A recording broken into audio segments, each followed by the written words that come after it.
I think it is time, so let's get started. So first off, thanks and welcome. Thanks for joining this tutorial on verified message passing concurrency in Iris. Now, this tutorial will be a bit about how the concept of session types meets separation logic. Now, for starters, do you all hear me well and clear? That's good. Right, my name is Jonas, and I'm joined today with my great collaborators, Jules and Robbert Krebbers over here. And right, let's just get started. So, timeline of today is as follows. A tutorial consists of 2 parts, each 1.5 hours. In the first part, we will first give a brief introduction, motivating, why do we care about message passing concurrency and how we're actually going to be able to verify it. Then we will present a layered approach to implementing so-called session channels, after which point we will spend the rest of the tutorial going through each of the layers and how we sort of verify them. In the end, there will be a supervised cog hacking session in which you will be taught how to take all the stuff that you will first see in the presentation and actually put it into the cog interactive theorem prover. Okay, so first and foremost, well, what is message passing concurrency? In our case, we will consider the shared memory approach, in which message passing is used as a nice and structured approach to writing concurrent programs. What this means is that you will have different concurrent threads running, where some threads will run as services or act as services, while others will act as clients of those services. This is a very prominent approach that is used in different programming languages, such as Go, Scala, C#, and more. The session channels that we want to verify and use at the end of the day have the following API. They are called bidirectional session channels, and they're called as such because, well, first and foremost, you have the new primitive that creates a new channel and returns 2 channel endpoints. After that, each channel endpoint can send messages to the other, which can then receive them. This is bidirectional because you can send it both directions, and it is buffered, meaning that you can actually have multiple messages in transit at the same time.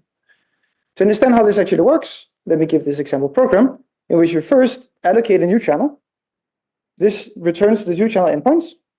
We can then use parallel composition to spawn 2 threads. The left thread will act as the client, while the right thread acts as the service.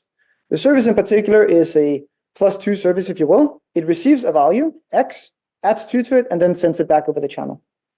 In the client thread, we use the service by sending the value 40, then awaiting the result of the service, and finally asserting that this, in fact, results in 42. Now, this assert statement is important because this is actually what tells us that this program not only is type safe, but also functionally correct. So what we will study today is both safety and functional correctness. And what this means is that the goal is that we want to prove that we have crash freedom, but also in the presence of these asserts. What this means is that, well, the asserts will actually crash the program whenever the statement inside of them is reduces to false, right? Safety has been studied quite a lot through the notion of type systems, while functional correctness usually is more studied in terms of program logics. For message passing programs, the state-of-the-art type system is that which is called session types, while the more logic corresponding to that is what we call dependent separation protocols, which you will be taught about throughout this tutorial. Just to give an idea of how these things work, you first on the left-hand side have session types. Wait, this actually, never mind. You have session types. In this case, it tells you that the channel endpoint 1 has a session type that first expects you to send an integer over the channel, after which point you can receive an integer over the channel, after which point it is done, right? With this, we can prove safety of the left thread, because yes, we validly send 40, an integer, and then we receive 40, and we carry out the comparison. So this works out. However, we cannot prove that the assert statement holds. However, this is possible with the dependent separation protocols, which allows us to actually ascribe the exact value that will be transferred. In this case, we send 40, and then we receive 42 back. Okay, good. Finally, it's worth mentioning that safety through type systems is often something that we get through automatic checking, while functional correctness through program logics requires us to carry out interactive proofs. In this tutorial, we will focus on the right-hand side here. And to do that, we will consider one state-of-the-art program logic, which is IRIS. Now, IRIS is a high-order concurrent separation logic that is mechanized in COG. What we mean by that is, for starters, that it's a separation logic. This allows us to have modular reasoning about stateful programs, which will be shown throughout this tutorial. It is high order, which allows us to provide specifications for high-level abstractions. It is concurrent, which allows us to reason about fine-grained concurrency. And finally, the whole thing is mechanized in COG with tactics reports, which allows us to actually carry out proofs with the specifications that we get. Now, in addition to IRIS, we will use the Actris extension, which is a session type-based extension of IRIS. Now, what I mean by session type-based is that we can reason about message passing concurrency in particular using these so-called dependent separation protocols. Within the Actris ecosystem, there's this concept of mini Actris, which is a layered minimalistic version that is built from first principles, which is some work that we published last year at ICFP as a functional pro. The main bulk of this tutorial will be sharing some of the concepts of this mini Actris work. All right. The learning goals of the tutorial is then as follows. After the tutorial, you should be able to design layers of abstraction in concurrent separation logic. You should be able to verify some sample programs with these abstractions. You should be able to verify abstractions within the IRIS methodology. And you should be able to mechanize all these results in COG using the so-called IRIS proof mode. Okay? To give an overview of what's actually going to happen, we have these different abstraction layers. In particular, we have 4 layers. The top layer is one of IRIS's language instantiations, which is called heaplang. This is an OCaml-like language that I will cover later. We will reason in heaplang using basic concurrent separation logic and IRIS invariance and ghost state. Then we will have a one-shot channel layer. This is built on top of heaplang, which we will reason about in terms of so-called one-shot protocols. We then build functional session channels in terms of the one-shot channels and reason about those in terms of dependent separation protocols. And finally, we will wrap this in a nice abstraction that sort of captures this session protocol or session channel that I presented initially. All right, good. So starting, we will cover this layered implementation of our session channels a la mini Actris. What this means in particular is that we will focus on the left-hand side here with the full layered approach without going into verification just yet. So at layer 1, we just have IRIS's heaplang. This is an untyped OCaml-like language that enjoys mutable references, high-order recursive functions, and parallel composition-based concurrency. Finally, it also has these assert statements, which allows us to sort of capture functional properties about our program. The syntax might seem familiar. It has all the standard basic constructs of integers, booleans, unit, and references, high-order functions, pairs, and some types, or options. And yeah, I don't think there's anything too hairy about this. Just to get the gears running, let's consider this a program that we can write in heaplang. This would be the following simple sequential program where we first allocate a new reference that points to none. Then on the next line, we will update this reference to point to sum of 42. Then we dereference, storing the value in X. We free our reference, deallocating it, and finally assert that our program, or that the value that we actually read from the reference is exactly 42. So this should work out fine. I hope this makes sense. This is how we can write programs in heaplang. Oh, also, I want to stress, if there's any questions throughout, this is a tutorial. Please ask questions. We do skip over some minor details once in a while, so there might be transitions where something seems a bit too, yeah, I don't know. Please inquire. You also note that entirely OCaml, since we are also considering free here. Right. And making sure that free is safe is also trivial. Because if you free something that doesn't want even free, so you have to do instead of much more. So it's also part of the application. Right. Yes. Yes. So this is like a use after free property that we also want to make sure it does not happen, right? Yeah. Thanks for pointing that out. Good. So then let's move on to the second layer, that is implementing the so-called one-shot channels. The way that this works is that we have three primitives: new, send, and receive. New is simply implemented as we allocate a new reference to none. Send simply means that we take that reference and store the value that we want to send by storing it in our reference. And receive is then a recursive function that keeps looking or dereferencing our reference. And whenever it is none, well, we just loop because the value has still not been sent. And once the value has been sent, it is some. Then we free our reference and return the value. Okay? So this is a nice abstraction, which we can then use to write concurrent message passing programs such as the following. Here we first use the new primitive to create a new one-shot channel. Then on the left thread, we send 42. And on the right thread, we receive the value, which we hope to be 42, and then assert that it is indeed the case. Good. So these channels are pretty well behaved as long as we make sure to use them properly, which of course means that you should only send once on one side and you should only receive on once on the other. Because if you try to receive twice, well, then you're trying to look up a reference which actually has been freed. Good. Just to give a bit more exposition on how we can use these one-shot channels, consider this program in which we send references over our channels. In particular, we first allocate a new channel, one-shot channel. Then in the left thread, we allocate a reference to 42, and then we send over the reference instead of just the value.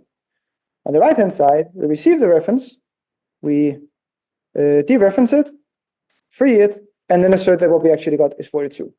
Right? This is quite nice. Now we can actually send stateful things over our channels.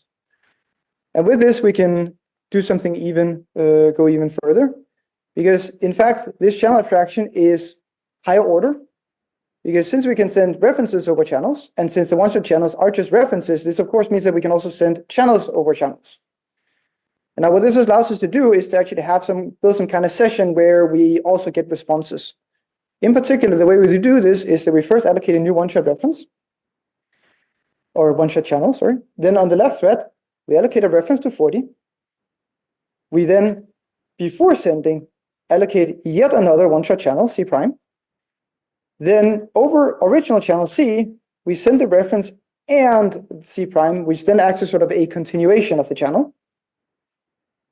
On the right-hand side, the right-hand thread, we receive both the original reference and our channel continuation, update whatever is stored in the value to add 2 to it, and then we send a unit flag back. Okay? Now back in the main thread, we await this unit flag. We then load whatever is stored in the reference, deallocate the reference, and assert that this whole thing is 42. Okay, so it's a bit, yes? Send and receive one value at a time. Yes, you can only send one. Yeah, you can only send once and you can only receive once. Yeah, good question. Now there's a bit of a subtle detail here, because one might ask, why do we even care about sending this unit synchronization flag at the end of the day? Because we don't really relay any information here, right? So does anyone have any good idea of what would happen if we were to remove this? Yeah? X could be 40, yeah. Are there any other problems? Yes? The receiver block, yeah. Let's assume that we remove both the send and the receive, but yes, good question. Yes? You might free memory that is yes, right? So there are actually two crashes here possible. First and foremost, we might on the left-hand side free our reference, and then on the right-hand side, we actually try to load whatever is in there and store it, and then we crash because we have a use set of free. And we might have another race condition in which the value has not yet been updated. Very good. So that sort of shows the importance of this kind of synchronization and how precise we actually can get our programs once we have something like this, even though it's just these one-shot channels, right? Okay, so this is the second layer. Now, the third layer, we draw inspiration from this idea of sort of the continuation channels and try to build a whole abstractions around this. So now consider these like functional channels where, as for new, we still just create a new one-shot channel. But in the send, we actually bake in this idea of creating a continuation channel and sending that along every single time. As for receive, we just receive. Now we just know that we will always receive both a reference and a continuation. And then finally, to at some point sort of stop sending continuation, we have these two new primitives saying that we can close the channel, which is sending a final synchronization flag. And on the flip side, having a wait instruction that sort of awaits the final thing. Yeah? And with this, we can write the following program, which is semantically equivalent to the program that we had just before. We just use this new nice abstraction, right? We create a new functional channel. We allocate our reference. We send our reference over the channel, which implicitly creates a continuation, return the continuation. On the other side, we receive the reference and the continuation, close the channel, meaning that we only send the synchronization flag back and not the continuation. And in the original left-hand side, we simply wait for the result and carry out just as before. Yes? Any questions on this? Before we move on? Good. So this is quite a nice abstraction. Although there's still a bit of, we still need to track these continuations, which can be a bit annoying when we would rather want to think about our channels just like a fixed endpoint. And we can do this with a final layer, which is, sorry, getting ahead of myself. Yeah, okay, so actually let's just first look a bit further on the intuition behind these functional channels. The way that this works is that you have the two threads. When you first create the new, they will both share a reference to one cell, right? Then if we send on the left-hand side, we simply put 0 on that, or whatever value that we sent, in this case 0, along with this pointing to a new reference. And we can keep doing this. But now what's important here, the important point is that even before we send the final value on the left-hand side, the right-hand side can already start receiving the values, right? This is this buffered communication that we have. Then we can continue on the left-hand side sending, finally receiving, and then once these guys meet, pointing to the same reference, we can sort of flip the polarity, and then the right thread can start sending values back. Yes? Good. Okay. Now we want to wrap this thing so we can think of it as like a singular endpoint. And the way we achieve this is by simply wrapping the whole thing in references. Particular, we first create a new functional channel, and then we allocate two references pointing to the initial channel. Then whenever we send, well, we simply dereference whatever's in our current channel endpoint, send our value over that, and then the continuation that is returned is then stored back into the original reference. Okay? Similarly, on the receiving side, we receive our value and the continuation,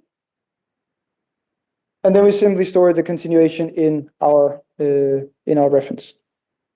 Finally, for the closing part, we actually close on the internal channel, and then we free the outer reference to make sure that we have leak freedom. Okay? Good. With this, we can then write a program very similar to the program that we saw at the very beginning, where we create a new channel, bidirectional session channel. We get both of our endpoints, two separate endpoints. We give one to the left-hand side and one to the right-hand side. And then we use it just like before, create a reference, send the reference over, wait for the result, read the result of the reference, free it, and assert that it is 42. Okay? Good. Now the goal of the rest of this tutorial is to understand the exact semantics of this whole thing and verify this example and the entire layered stack with an arrays. Okay? And do that in a modular way. So you are just going to purely approve all these abstractions. Yes. But for each layer of abstraction, for each layer of the implementation, you want to have a corresponding layer of specification. Yes, this is a very good point. And this is where this whole sort of both modular reasoning via separation logic and high order reasoning via iris comes into play. Okay? Any questions on the implementation thus far? Good. Very nice. Then we will move on to verifying some sample programs with concurrent separation logic and so-called one-shot protocols. In particular, we will verify some of the implementation in the first and the second layer using these concepts of basic concurrent separation logic and one-shot protocols. So the first thing about separation logic is that we have these so-called Hoare triples that we can use to specify partial functional correctness. In particular, this is a statement in our logic which has three constituents: the precondition, a binder for the value that is returned at the end of the day, and a postcondition. What this then concretely means is that if the initial state of our program satisfies the proposition P, then E does not crash, even in the presence of asserts. And we have postcondition validity, which means that if E ever terminates with some value of E, well, then the postcondition Q holds for that value. Okay? So now the entire goal going forward is to prove these Hoare triples for our programs given proper preconditions and postconditions, right? In particular, if you can prove a Hoare triple with true in both cases, then we know that this thing is crash-free. Now, finally, note that we often omit the binder of our Hoare triple, which simply means that the return value is unit. Good. The way that we will then, or rather the Hoare triple relies on these predicates that describe something about the state, and the way that we do this is by using separation logic. Separation logic consists of propositions that assert so-called ownership of resources. That is, they describe something about the state and what you're allowed to do with the state. In particular, separation logic has the so-called points to connective, which reads as L points to V. And this thing provides knowledge that the location L actually contains the exact value V, and that you have exclusive ownership to mutate this, right? So if you can sort of read this because you know that no one else has access to this thing. You can update it to a new value because you know that no one else has access to this thing. Now, the way that we guarantee this exact sort of framing of things, if you will, is via the separation conjunction, which reads as P star Q, which captures that the state of our program consists of two disjoint parts, one satisfying P and one satisfying Q, right? The main part here is that this enables modular reasoning through disjointness, in particular using or via this so-called frame rule, okay? The way that you can read this is that if we can prove any Hoare triple P, E, Q for a program, then this Hoare triple holds as well for any possible frame R around that, right? It holds as a precondition and it holds as a postcondition. Now this is extremely powerful because it allows us to prove a function given some precondition, and then we can add any kind of frame around that, any kind of program. It will just exist in that context and run perfectly fine, okay? Good. Any questions about Hoare triples and separation logic? Good. Now, a sample of the separation logic rules that we've also used to verify our programs is then as follows. First and foremost, we can operate on our heap, on our references with the 4 primitive rules for references. First and foremost, we can resolve a allocation statement, ref of v. We can always resolve it because the precondition is true. And the result of it is some value where the value is indeed some new reference, newly allocated reference, for which we then have exclusive ownership that also states that it points to v, right? And via this so-called points to connective. We can then use the reference subsequently with loads, which states that if you have exclusive ownership over some value that points to v, then if you load that value, then the value that it comes out, w, is exactly the value that was stored inside of the reference. Yeah? Similarly, the store rule says that if we have exclusive ownership pointing to whatever value v, we can then safely store a new value w, after which point, well, the reference points to w. Okay? Finally, we can always free a reference, assuming that we have exclusive ownership over it. Additionally, to sort of compose our program together, all of our heap manipulating statements, we have some structural and general rules. Most importantly are the let binding rule and the sequential composition rule. The let binding simply tells us that we can resolve a let binding, let x equals E1 in E2, by first resolving the Hoare triple of the bound expression, E1. We can do this if we go from our precondition P to a new postcondition Q, after which point we have to prove that the rest of the program E2 holds for the bound value with the proposition Q, right? And if this thing finally, at the end of the day, terminates in a state in which R holds, then the whole let binding does so as well. We have a similar case with the sequential composition rule, where you simply string them together. E1 takes P to Q, and E2 takes Q to R. In that case, E1 composition E2 goes from P to R. Check. As for the assert rule, it states that assert holds as long as the returned value of the actual expression that we're asserting results in true. Good. Are there any questions about the separation logic rules seen thus far? Okay. Then let's go through a small example verification of this first sequential reference program that we saw. We, of course, start with true. Then we first resolve our let binding of this reference using the let binding rule and the reference allocation rule. This takes us to a state in which the reference that we have just bound points to none. We can then use the sequential composition rule along with the storing rule to update our reference to sum of 42. After that, we can load our reference using the let binding rule again and the HT load, which gives us the fact that x now points to, like the bound value x in fact points to whatever was stored in the value. Finally, we can use the free rule, once again because we have exclusive ownership of the reference. And at the end of the day, we know that x is exactly 42, which is what we try to assert, which then is safe to execute following the HT assert rule. Okay?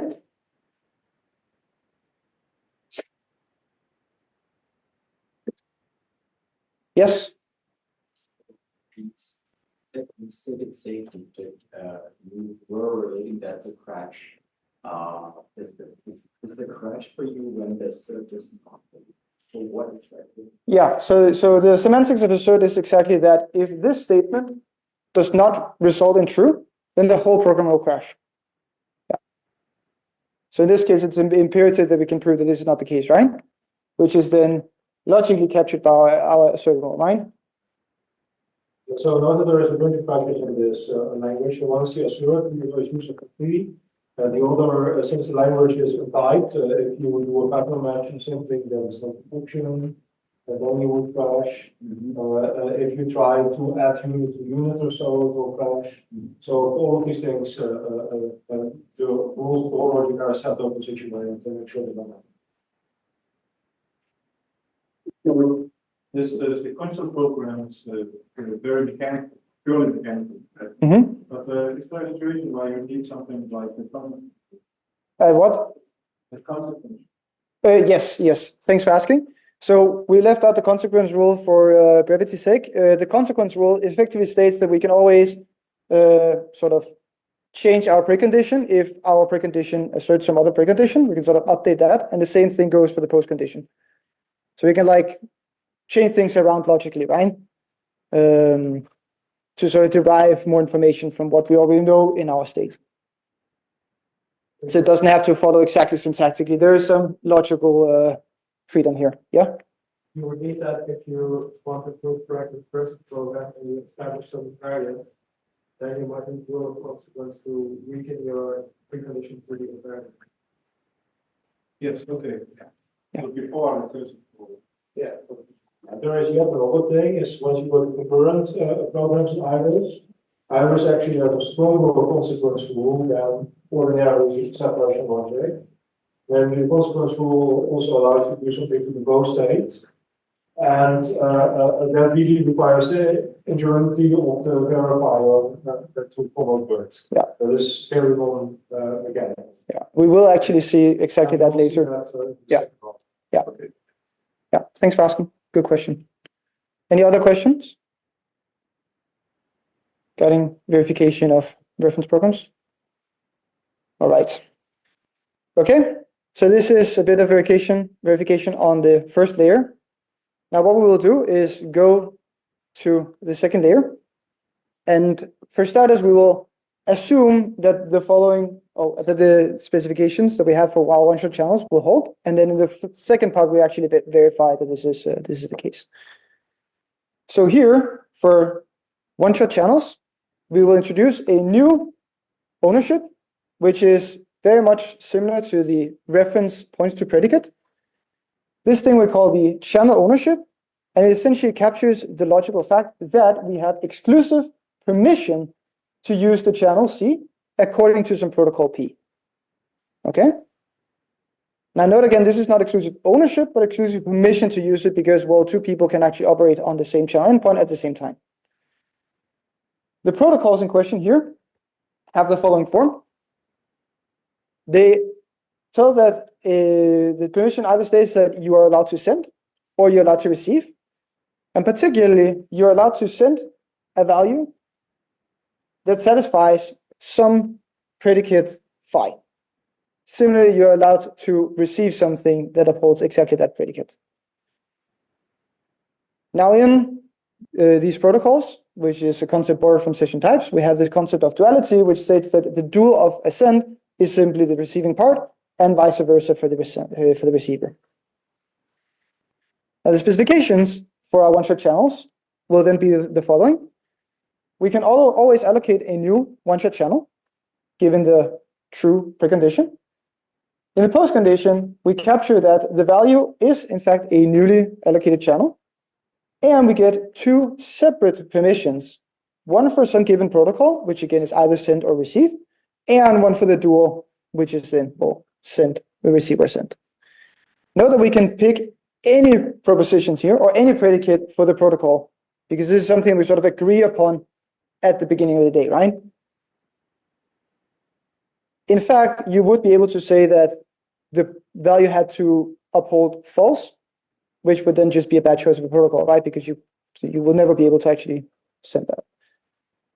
The sending rule then captures that in order to send over the channel C some value V, you need to have the sending permission for some stating that you have to send something that satisfies the predicate phi, and you need ownership of the predicate phi, right? Which can be any arbitrary separation logic, or in this case, iris proposition. The result of this is just true. Conversely, on the receiving side, we need the receiving permission, and the resulting value W will then uphold the returned or the specified predicate phi. Okay? So the good part here, or the sort of distinguishing part from references, is the references, right? We have this exclusive ownership, but here we have two separate things, which means that we can actually sort of delegate them out. This is very important when we now look on how we actually reason about concurrency, which is in terms of the parallel composition rule. This states that in order to verify a parallel composition over E1 and E2, you must be able to split your precondition in two separate propositions, P1 and P2, and then prove each of the programs entirely separately. Right? This is again where this whole modular reasoning kicks in. These will respectively result in Q1 and Q2, which we will then also reobtain in the postcondition of the parallel composition. Okay? So now let's return to the verification of our simple one-shot channel program, which, to reiterate, we send 42 in the left thread, we simply receive it in the other, and assert that this thing is in fact 42. Once again, we start with true, and now we want obviously to apply the new chain rule. And recall that for this, we ourselves have to come up with a protocol that goes in here. So do you have any suggestions on what would be a good protocol in this case?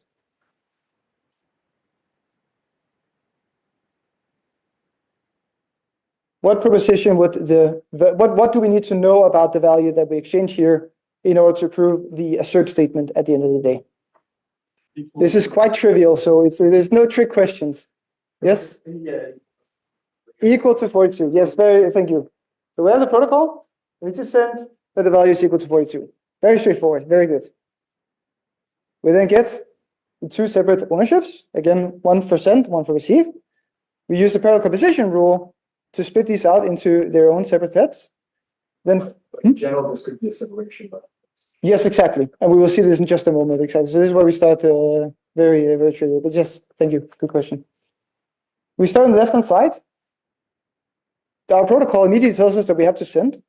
We have to somehow be able to prove that the value that we send upholds the specified predicate, which, well, it does trivially. So we can simply apply the send rule. On the right-hand side, we apply the receive rule, and we get to know that the return value upholds our predicate, i.e. it's 42. And finally, we use the assert rule, and then we're done. Nice. Concurrent verification. Yes?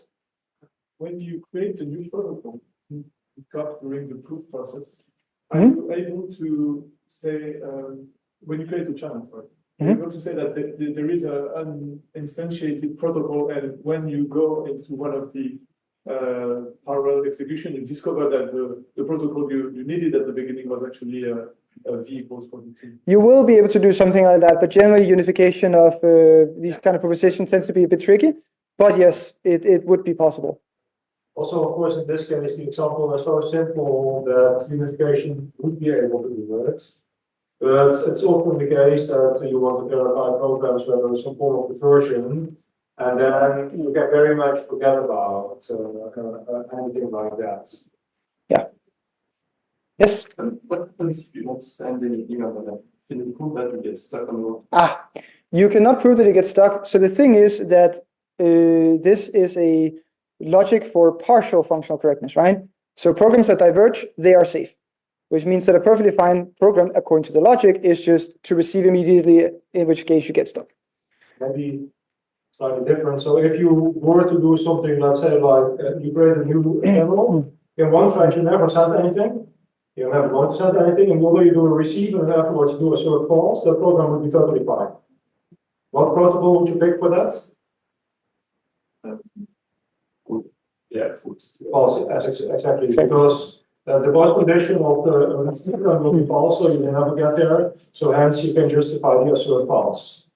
But you will never be able to send because you will never be able to meet the precondition. Yes. Good. Any other questions? All right. So let's look at our a bit more interesting example with sending something that's stateful, i.e. references. So to recap, in this example, we first create a new one-shot. Then in the left thread, we allocate a new reference to 42. We send over the reference. On the right-hand side, we first receive it, load it, free it, and then assert that the result was actually 42. Okay? Once again, we start from true, and now we have to pick our protocol. Any suggestions?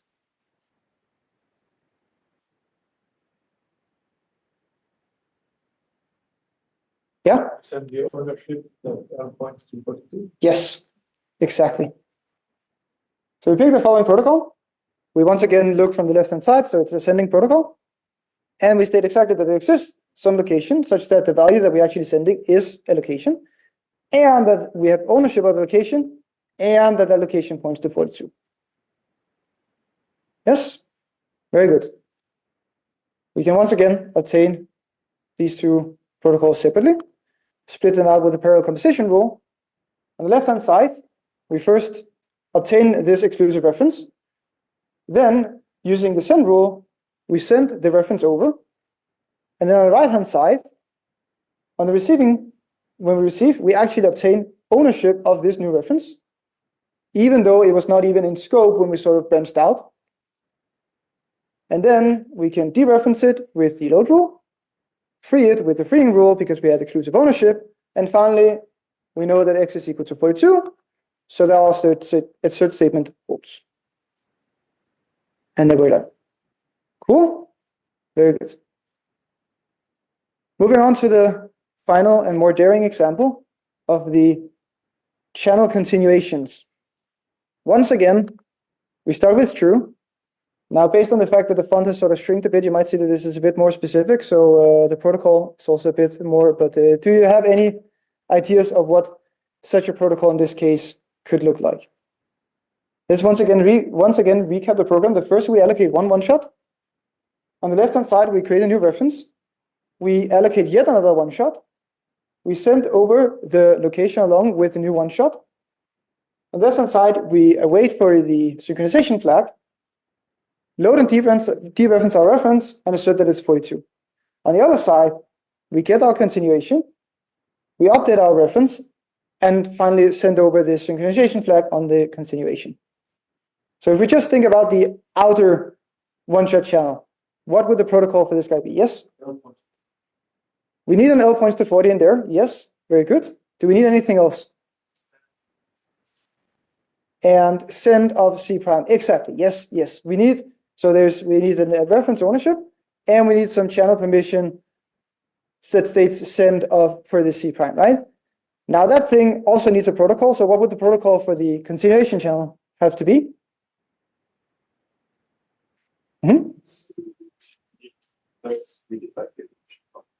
Yes, exactly. Which now points to 42. Exactly. Let's see here. We send. There's a reference and a continuation channel. We have the tuple of the two. We have a reference ownership, and we have the continuation channel. Note in this case, we take the dual because we want to view this from the perspective of the left-hand side. So down here, we are parametric on the reference that we send, right? Because we have some sort of dependency between the two. This does not come out of nowhere. This guy receives, and he receives the updated reference now pointing to 42. Yes? Is it clear why we need this duality? Somewhat? Somewhat. Let's go through the program, and then it might make a bit more sense. Again, just to note, we could easily not have the dual and then simply dualize this guy having a send instead, right? This is sort of the same thing. So first we get our new channel protocols for the outer channel. We split it up, allocate the reference in the left-hand side. Now we allocate the protocol of the inner one-shot channel and send that over. So here we're left with the channel continuation, it's a typo, sorry, along with the reference that we originally sent, right? Because we need to remember what was the reference that we actually sent over. Then when we receive, well, we get exactly that this thing points to 42. We load it and free it, and finally asserts that it is 42. The typo here is that this thing takes 40 as an argument, which is not the case. Oh, this is curious arguments. Okay. Yeah, yeah. So just forget about the AI, and you should be fine. Okay. Now, once again, let's just relook at this and see how this thing needs to be dual. Because here we allocate a new channel endpoint, C prime. Again, we get two protocol ownership, one for send and one for receive. Now we want to keep our part. So the thing we need to send over the channel is the dual of that, right? So on the other side, we receive exactly the dual. We update our reference, and we send back the flag, right? And we're done.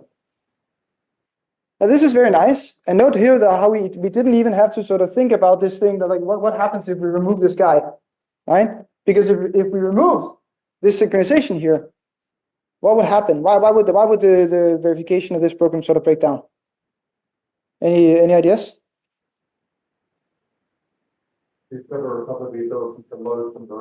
Exactly, right? So we would allocate a reference, we would send it away, we would not get it back, and suddenly we try to load something that we don't have permission over, right? So this verification effort sort of implicitly captures this transition of the ownership of the permission to operate on the reference through the different synchronizations. Okay, good. I think this is the end of the verification with one-shot channels. Do you have any questions so far? Yeah. How do we do that channel keep waiting forever? If that's the case, doesn't it mean that in the other thread, there are resources that are not consumed at the end of the verification effort? Yes, this could be the case. So that's another point. That one thing is that this is partial correctness. So diverging, waiting forever is fine. It is also an affine logic. So in fact, we make due diligence here by always freeing our references, but you could sort of not have that, and just in the end sort of forget about it, right? That is because we assume that our language is garbage collected. So we permit ourselves to do this without risking memory leaks. Yeah, does that answer your question? Okay. Could I? Can I repeat it or? View. Yes. No, yeah, of course. Yes. So the dual sim retains the exact same file, but yields receive. And in receive, we get send.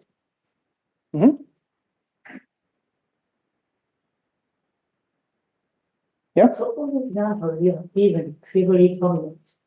But do you have any example which is a recursive program where the combination is not trivial, and then you can still make things work? Say this is the functional correctness can be true.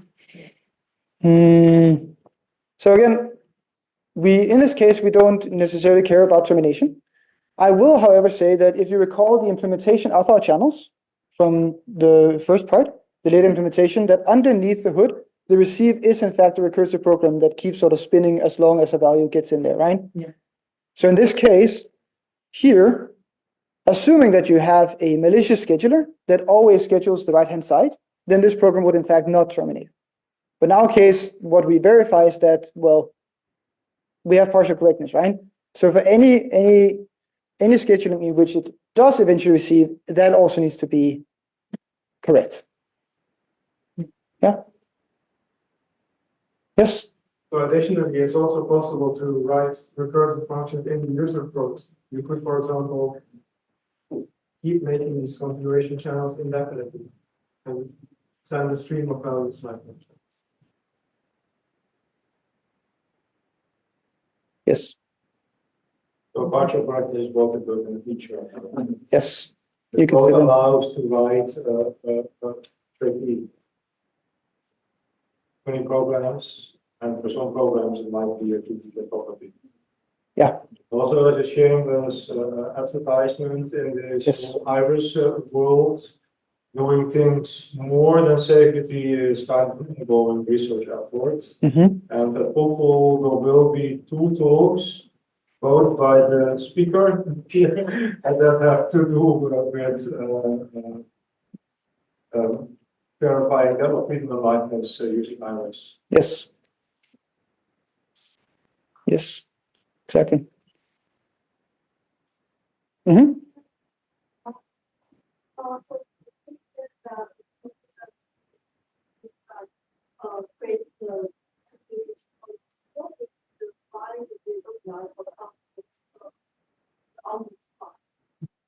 So that's a very good question. So the question is, if we are supposed to make a program in which we keep creating new one-shot channels and keep sort of sending them over, so we basically have an infinitely recursive protocol, what would the file that we pick actually be? And the question for this is that we would use the guarded recursive fixed point of Iris to construct this this ownership. If we have time, we might look at this at the end of the day. Yeah.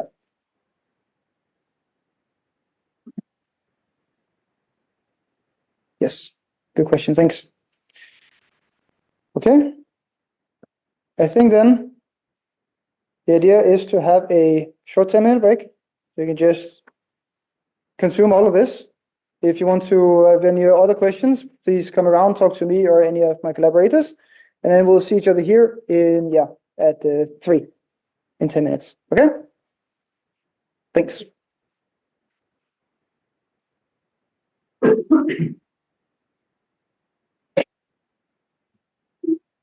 You are unable to record properly the questions people ask, right? Because you're recording from your. So repeat them.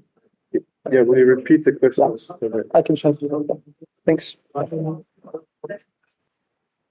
have to open it.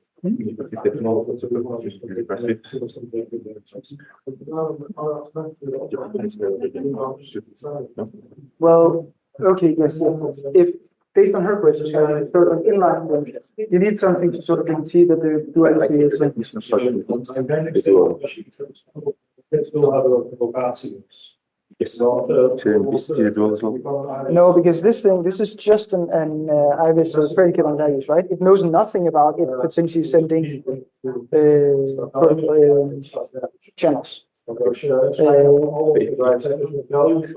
But in fact, It's not triple things. It's high order. If it is high order, then virtualize what's inside as well. no, so the thing is like you don't really know like because this thing, all it knows is it's on proposition, right? There's no notion of dual on a proposition. What will happen later though, in the very next session, is that we will constructively pick this as a very specific protocol that always includes a continuation. And that thing will effectively have a dual that always dualizes that part of the protocol as well. Because if you don't do that, yes, indeed, things break apart. Observant, good. So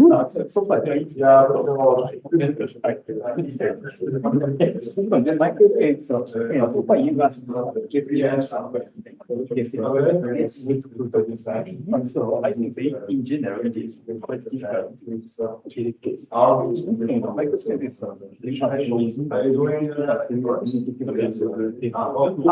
To find the we do not have that. What we'll actually see in the very next part is a nice sort of methodology that will specify the is the style of extension types. But besides that, I will say no. And this very much lines up with so regularly coming up with this like shared specification, shared agreement. It usually always the hard. So this aligns up with that idea in some sense, right? But it's very interesting. It's also based on the question that was asked. So yeah. So they had like this, right? It's just say like I will not take yet. And then we have not done much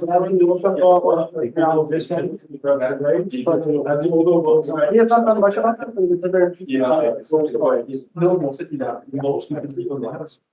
Well, that one is very technical. So are you reasoning the schedule?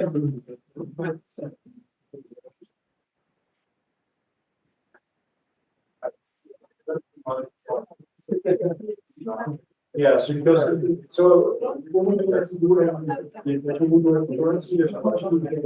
yeah, so what is going to do while yeah.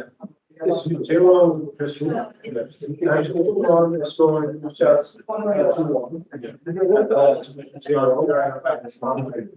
yeah, so that will malicious schedule will tell it.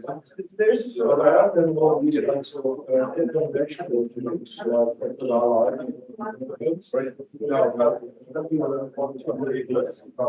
so that's what else was so the work has been totally on also what you can at the release stage you can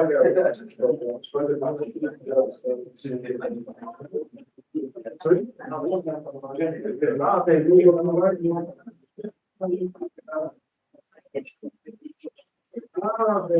Okay, that explains why you okay, so I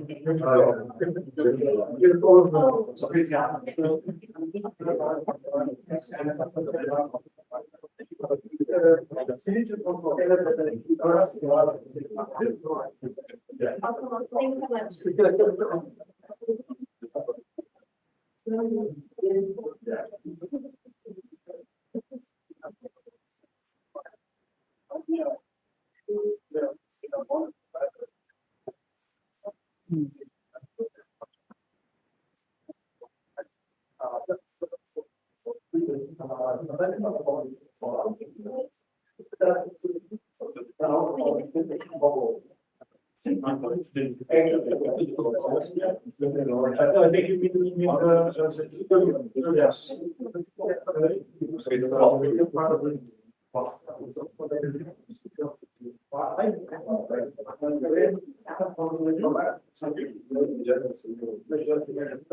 Jonas, very good question.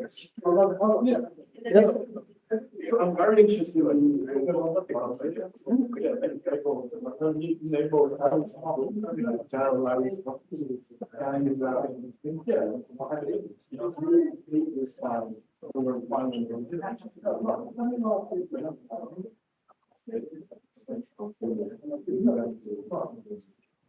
yeah, I found that out. You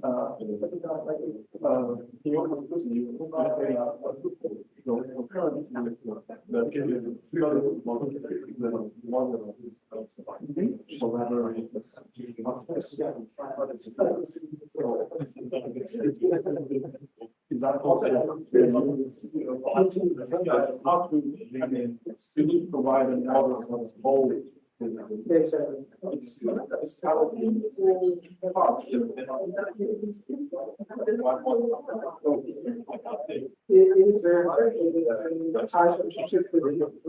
something we actually are.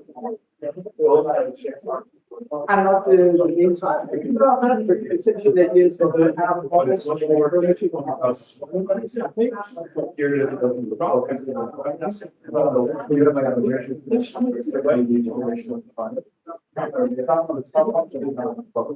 Oh, I see. That is very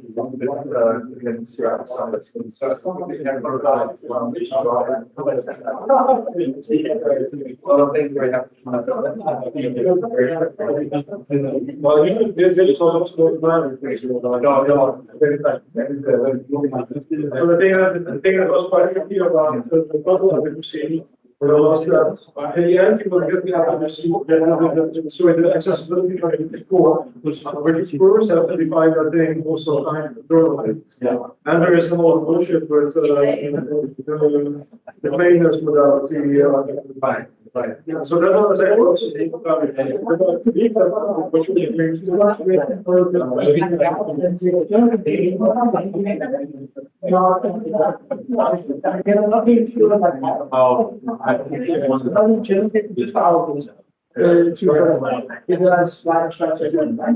we hope with something on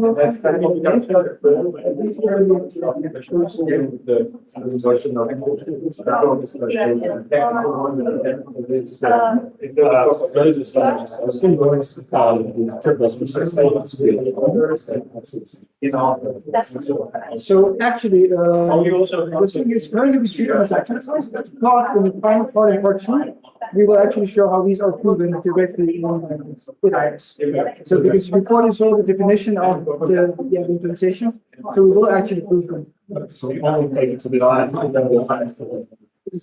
Yeah, so this is exactly, so how familiar are you with Iris and the ID system? It's the kind of sure. Point being, like, so in Iris, there is like this heap line, which is sort of the canonical representation, and that is our action time. The operation semantics heap line is the action time, right? Everything beyond that is sort of proven entirely concept, right? So for the purpose of this talk, you can think of the reference was as the actions. Yeah. There is also some of the things where there is working I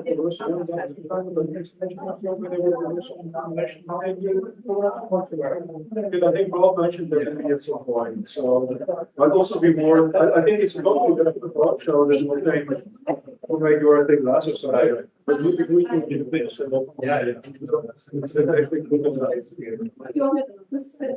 You're right about you said so. I think what they're doing was not what we all do with the rest. So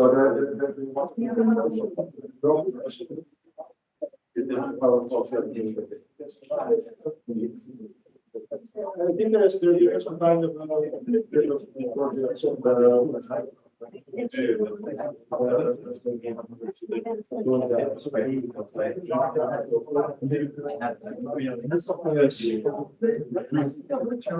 yeah, but I think that also It's not, yeah, I would be interested in, we're talking about the doing like more.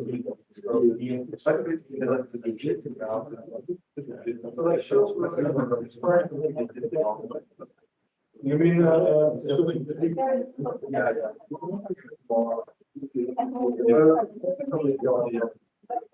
yeah, the commercial is good. That's sort of really.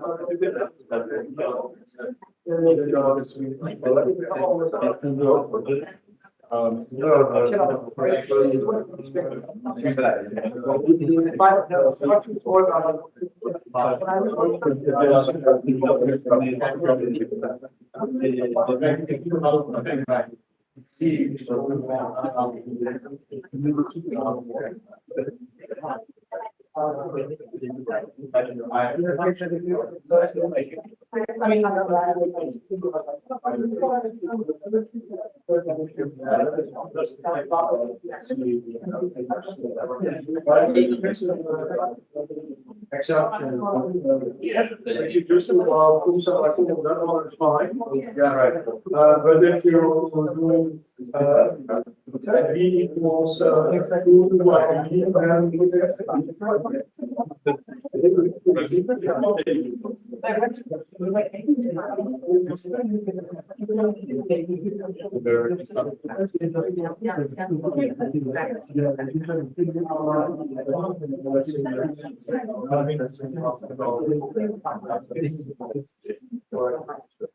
Yeah. Okay, let's get started again.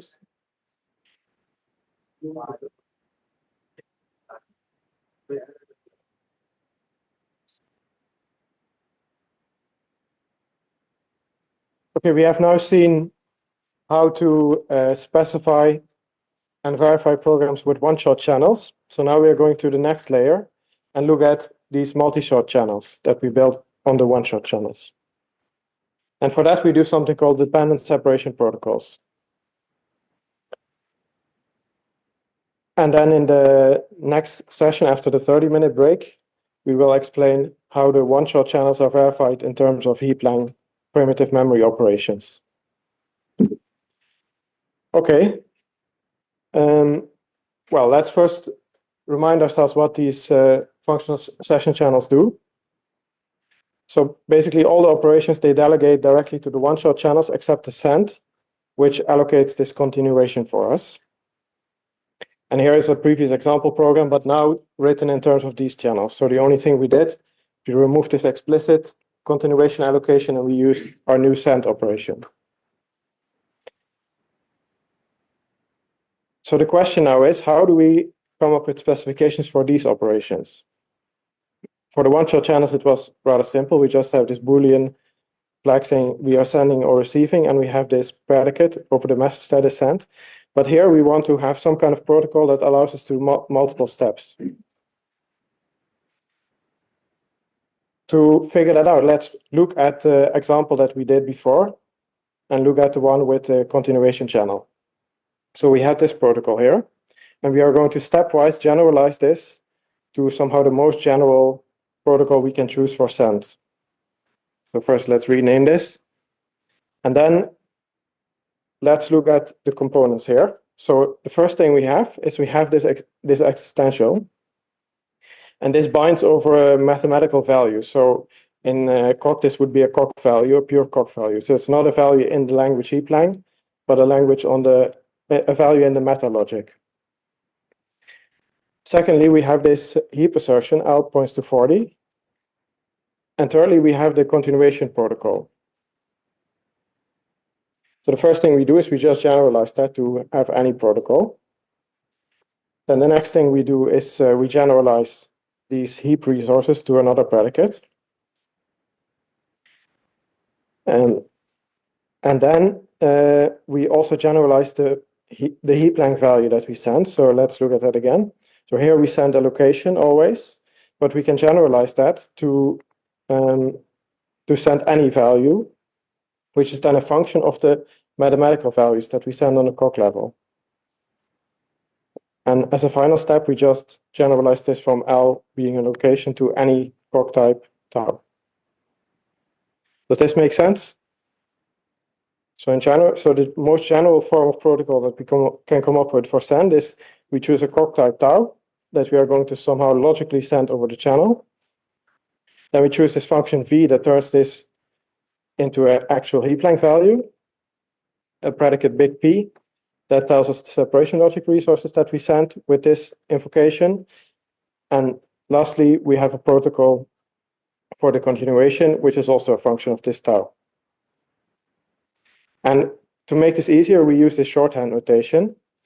And you should read this as follows. So we have here send, and then we have a binder X. And in this notation, this binder ranges over these three components. So this V, big P, and small p. Okay, let's put that on one line. So what about the receive case? Well, for the receive, we can just dualize this whole thing. So what we do is we dualize the outermost layer, plus we dualize this tail, because that's how dual works. And if we expand this, we get the following. So we just get receive, but in the end, the dual cancels out. Okay, so now let's look at the remainder protocols for closing the channel. So in the example, we had this protocol. That is, of course, easily generalized by just generalizing this predicate to be an arbitrary separation logic resource. And here we use this notation, which is send the end token with resources P. And then for the weight, we just do the same as before. We dualize this. So now we can write the previous protocol that we had much more conveniently. And that is like this. So we send cork value L. And the actual heap length value that we send is actually, in this case, the same. So this V function that we have is the identity, or the coercion to values. And then the separation logic resources that we send is L points to 40. And after the end token, we receive L points to 42. Okay. So one thing is, this might be where the needs session types part of the title shows up. Right. Because this idea of having protocols with these exclamation marks and these question marks, that is exactly what we borrowed here from session types. But the big difference here, there are two big differences compared to ordinary session types. One is there is this dependent part. So if you take a look at this L here, you cannot just use that in the message, but also in the continuation protocol. And the second thing, what makes it different from session types is the separation part, is that you can write like this arbitrary condition between the curly braces, which is the separation logic proposition.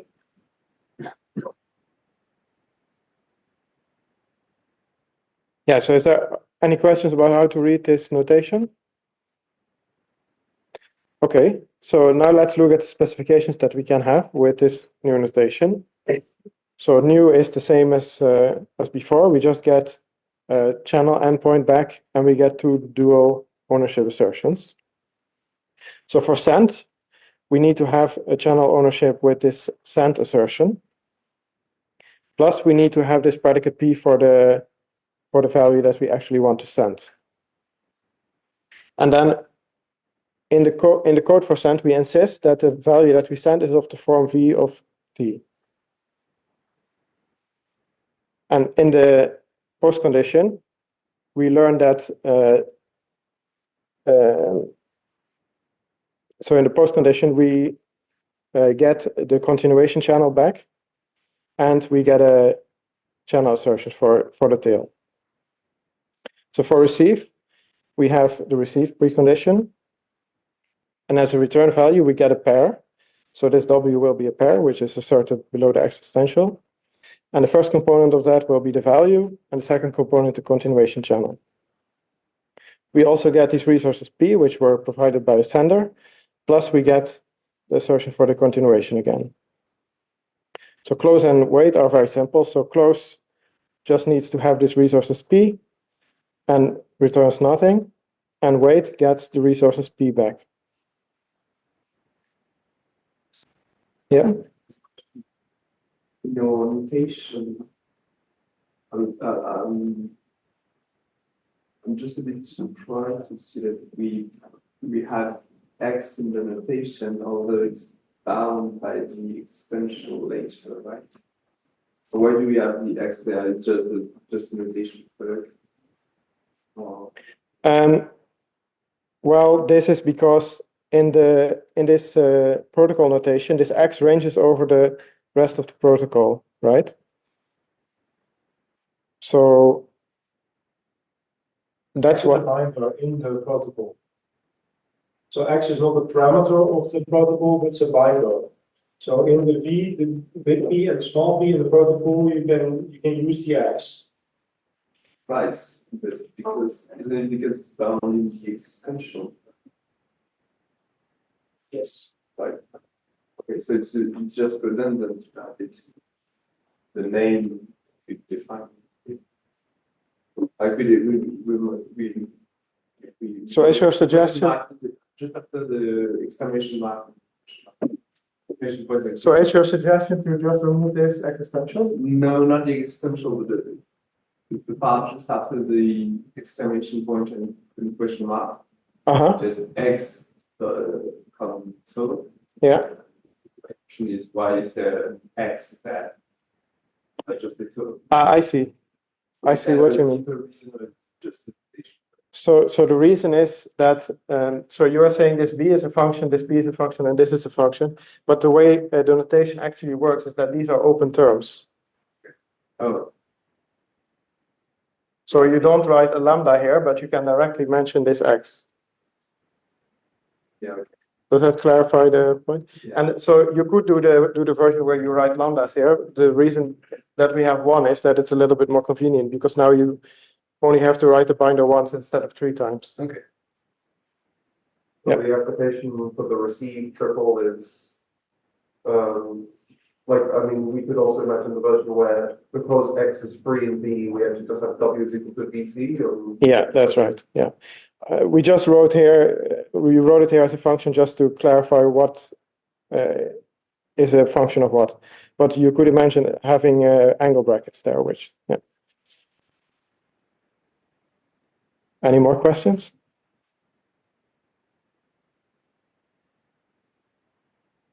Okay, so now let's see how we verify the specification of the sense. So here, the second line of the block below. So this is the code of the send expanded in terms of the one-shot API. So as a precondition, we get the precondition of the send operation, which is this send assertion plus the resources P for the value that we want to send.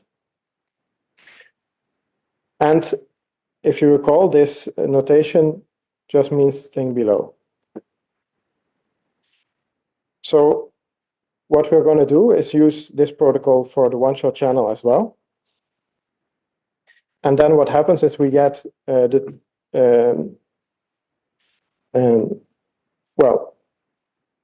we get the 2 channel assertions for the continuation channel.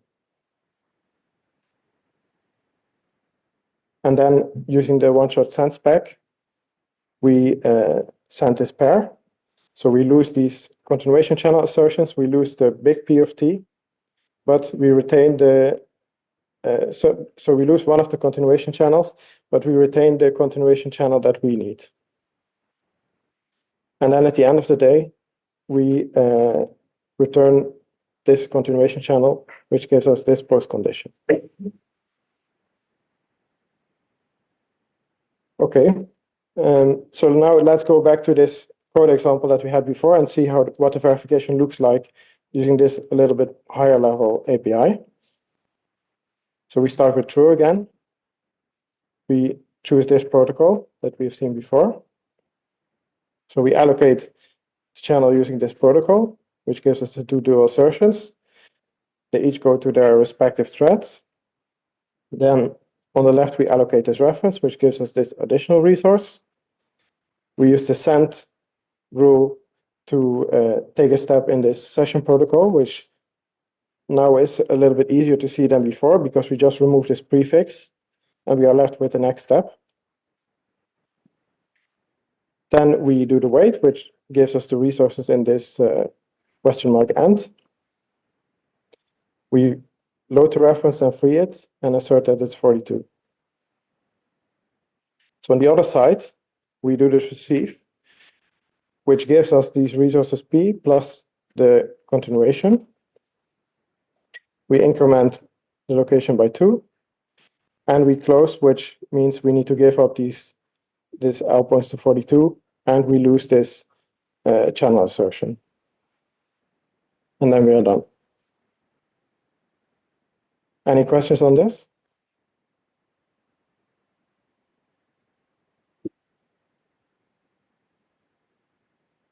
No? Okay, so now let's go to the last layer, which is wrapping this. Yeah. If you go back a bit, there's just like generalization thing. Right. So we also had the other example where instead of always insisting that the precondition was 40, we can also generalize this protocol a little bit, which lets this initial value be any value. So here in this binder, we allow multiple binders, not just one, and of course this just corresponds to sending a pair instead. But for convenience, we allow multiple binders here. And this way we can generalize the protocol to allow any initial value in the reference and the postcondition saying that it increments by 2.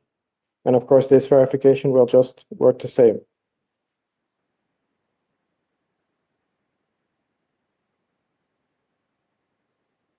Do you have...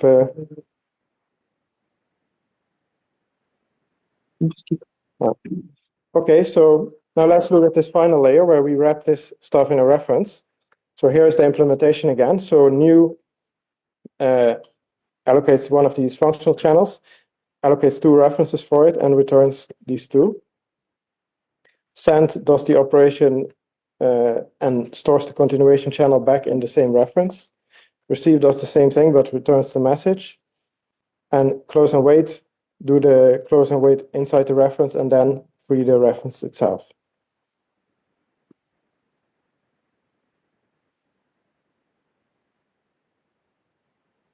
And also closing this.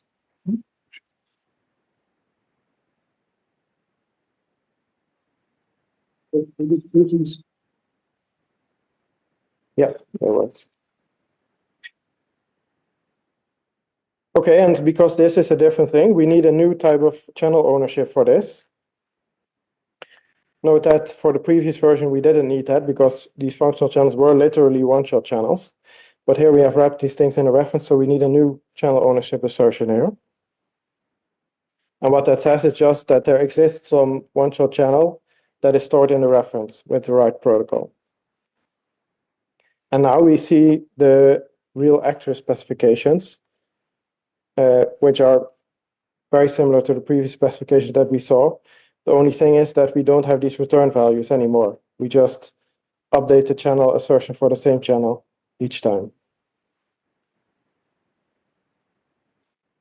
So now let's look at this example with this final API. That's the most convenient. So we start with true again.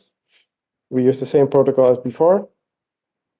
We have the 2 assertions that go to the respective threads.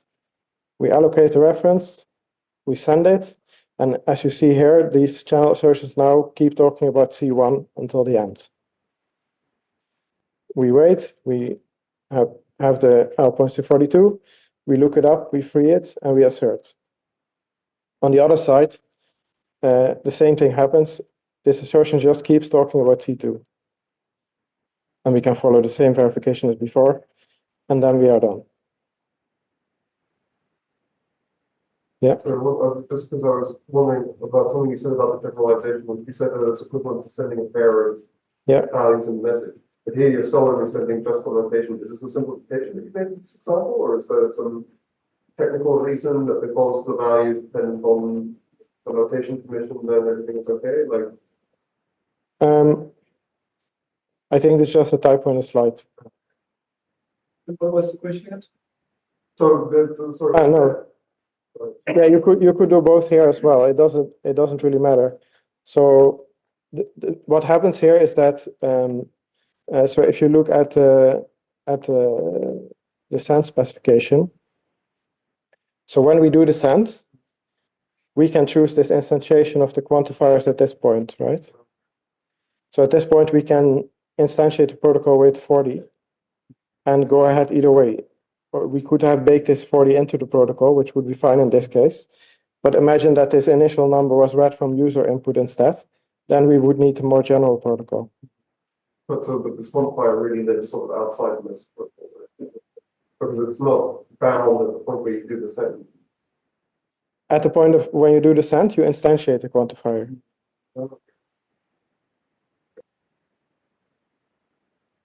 Does that make sense? Yeah. So Effectively, the same term as like the universal quantifier. yeah, For all or something this simple. Yeah, that's really like, but so I thought because this was said to be equivalent to the sending of the pair, I was confused as to why that wasn't being done, and I was wondering if then, if you instantiate the quantifier at 1%, then you know what the value is at the point of receive, but then it probably works out from receiver. so note that the pair that you send, that is a pair at the coq level. So that's not a pair at the heap line level, right? So you choose that pair you instantiate this quantifier, which would now range over a pair type at the point of send.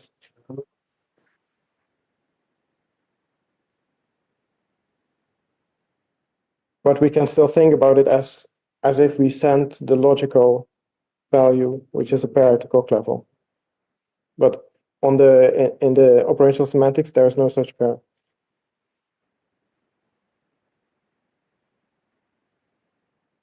In fact, another way to think about it is that there is some kind of subtyping relationship between protocols. So you could say that if you have C points to this protocol, you can specialize that to C points to this protocol with X replaced by 40.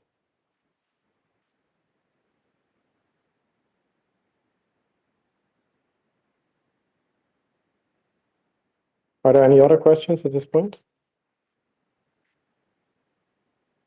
Yep.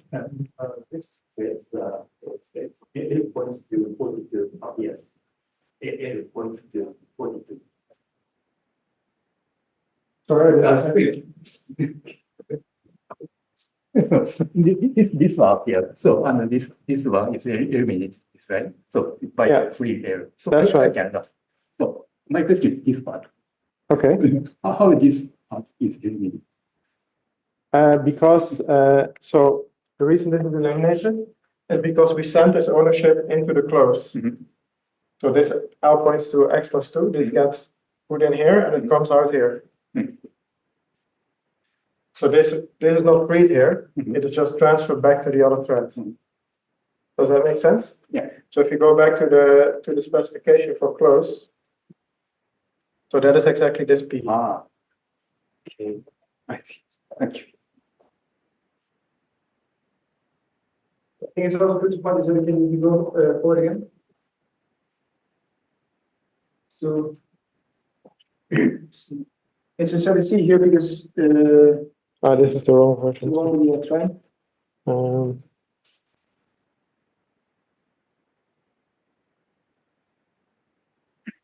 Yes. So there is at this point, right, where it seems that there is some sort of a mismatch here, right? Because here it's instantiated directly as 42, but over here it's like abstracted, right? But this is again because the quantifier acts differently based on which sort of polarity of the protocol you have, right? Over here you instantiate it. So you know exactly what X is, 40 plus 242, but over here it's left abstract, right? The only way that this, the dividing thread could sort of estimate that is by actually loading the reference and figuring out what values. But until he does that, he doesn't know. So for example, with this protocol, suppose we move the assert to the other thread, then the verification would fail in this case. So you would have to use a specific protocol, in that case with X instantiated to 40. But in this case, if we do this generic, more general verification, we could change this 40 to be 20, and then the verification of the other thread wouldn't need to be changed.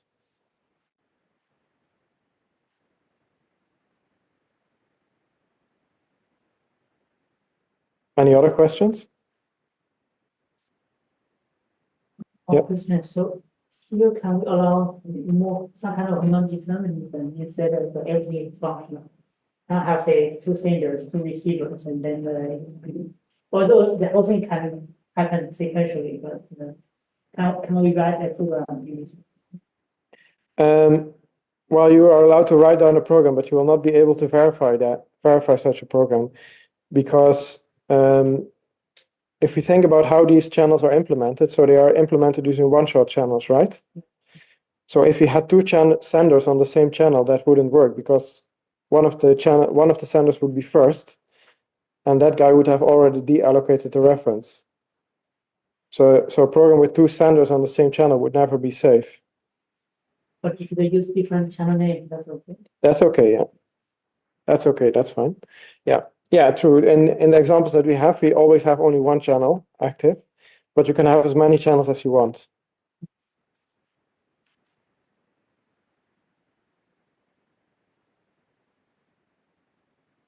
What we call the choice insertion types. Yeah.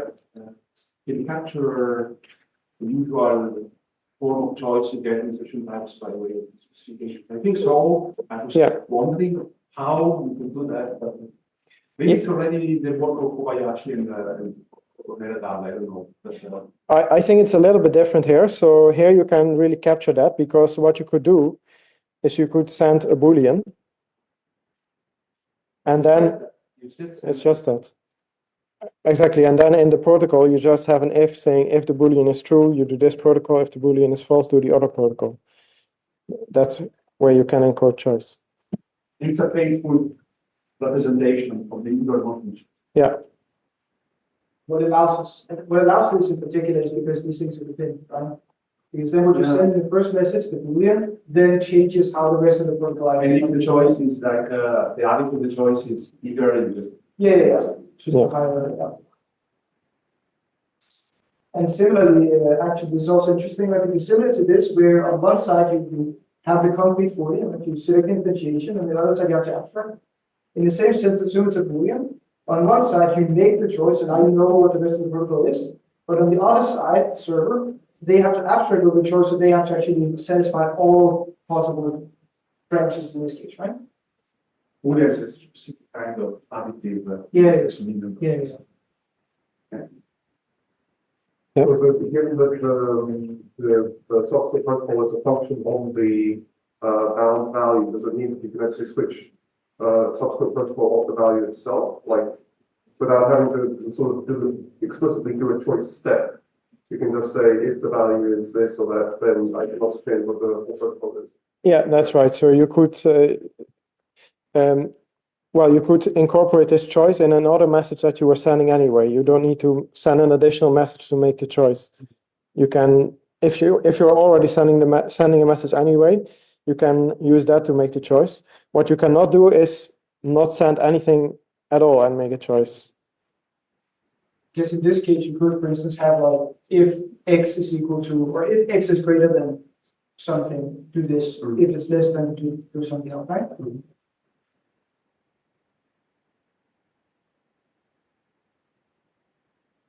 Yeah, and I have another question, a bit on the line of Yushin-1. It's about multi-party sessions. I think, if you want to get multi-party, you need to drop one shot protocol. That's right. Very clean. Yeah. That's correct. Well, we have not done multi-party for, in the future. Yeah. Do that, you have to change the. That's right, yeah.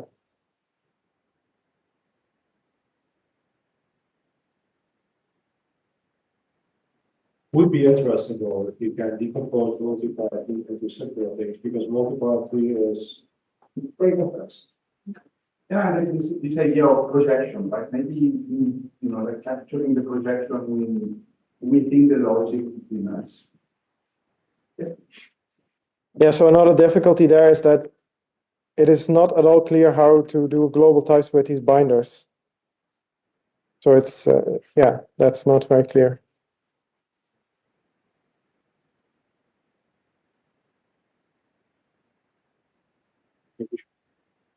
Yep. Oh, it's totally, it's totally, yeah, 100%.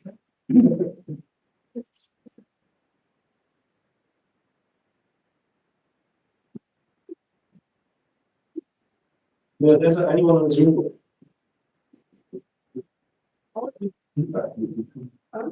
Yes.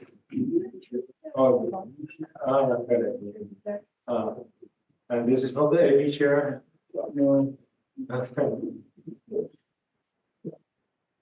Yeah, so if you plan to attend the clock mechanization session in the end, then please follow this link and try to get set up. And if you have any problems with this, then you might be able to find us in the break. Maybe a bit of a refinement. So the fourth session is we'll give a demo, but if you want to play alone, then you can do this. So this is not a requirement.